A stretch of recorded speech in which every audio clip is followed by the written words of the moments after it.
One of the biggest problems I see with goal setting, and this is something I've struggled a lot too, is that we don't know how to get clear on our goals, to truly be specific with what we want and question why we're not achieving our goals. I'm listening to podcasts on personal growth for such a long time, and they always mention how important it is to get clear on goals, but just give some basic examples and not more than that. So after some time, I realized there must be a demand on this topic because people keep setting vague general goals. At least that was the situation for me till this year. Before that, I used to set goals for myself like eat healthier, improve your fitness level, but in reality, nothing will change much. And one day I've come to the conclusion that I don't set goals. I set intentions. And there is a huge difference between these two. I wanna set goals. So just yesterday, I sat down with my coffee to plan out my 2023 and try to come up with really specific visions for myself. I said, all right, I wanna get into some details and I wanna know what I'm shooting for. It took me some time to brainstorm the possible ways to get clear, but I felt amazing at the end. So today I want to share the strategies I use to get clear on my goals and tips that help me out throughout this planning session, so you don't have to brainstorm and spend your hours on figuring out how to get clear on your goals like me. Number 1, use numerical metrics when possible. You want to lose weight. How much weight? And not just your weight. Is there a specific body fat you want to be at? Or waist size? Maybe you want to purchase new equipment for your business. Alright, determine what you need and look up for their prices. Choose one, come up with a specific number, split it into months. Let's say in total they're worth $12,000. Then you need to save $1,000 each month. Or you have a corporate job, you're the sales manager. How much you want to increase the sales or the profits? Use graphics if that's helpful. This is actually why corporate world is so obsessed with analytics, because they know the power of numbers.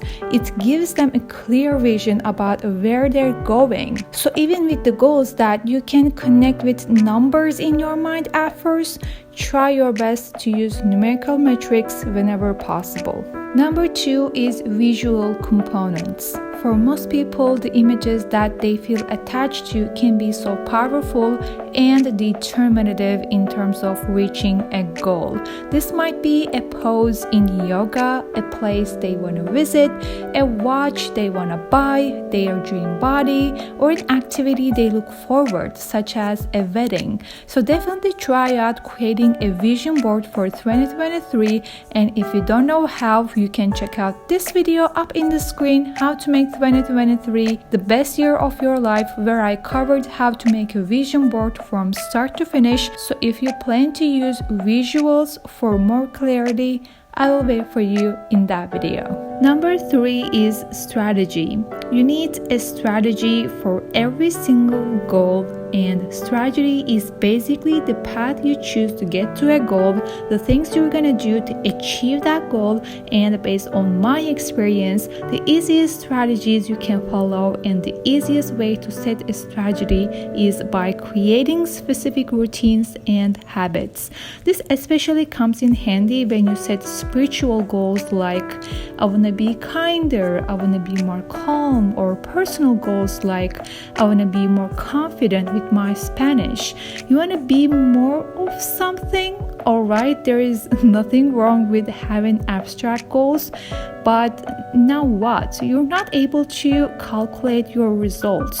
So this is where your strategy comes in and holds you accountable. During my college years, I had the goal of being kinder, and I remember creating a section in my journal where I used to track the times I helped people out, and my goal was completing 10 every month. Let's do a few examples so you can understand. You want to have more peace. Your strategy is doing 10 minutes, remember numbers, deep breathing meditation, or praying 6 times a week, checking only important news on social media once a week, and reading 10 books on how to overcome anger and control our emotions. Maybe lastly, going to a therapist. With this version, it makes more sense. Or change it, language learning. You want to get better at practicing your Spanish? Your strategy is doing one-on-one speaking practice through an app, creating a study routine for pronunciation that you're gonna do twice every week, and listening to one episode of a Spanish podcast every day. To sum up, find relatable habits and routines that will take you closer to your goals and start executing them. If you can get clear on your goal, get clear on your strategy. Next and final one is deadlines. In my previous journal setup video, I mentioned quarterly goals and how much they helped me. But wait, don't jump off now. Finish this video and then you can watch that one as well.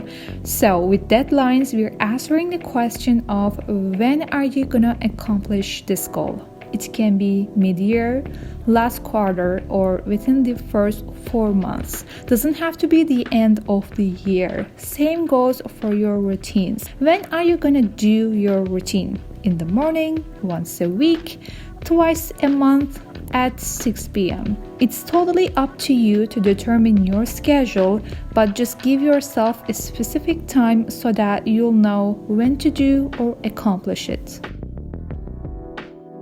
So these were my tips and the things I try to remember every time I set a goal, and I truly believe that you're gonna feel a lot more motivated and ready to take action. So please give this goal setting plan a try and let me know what you think.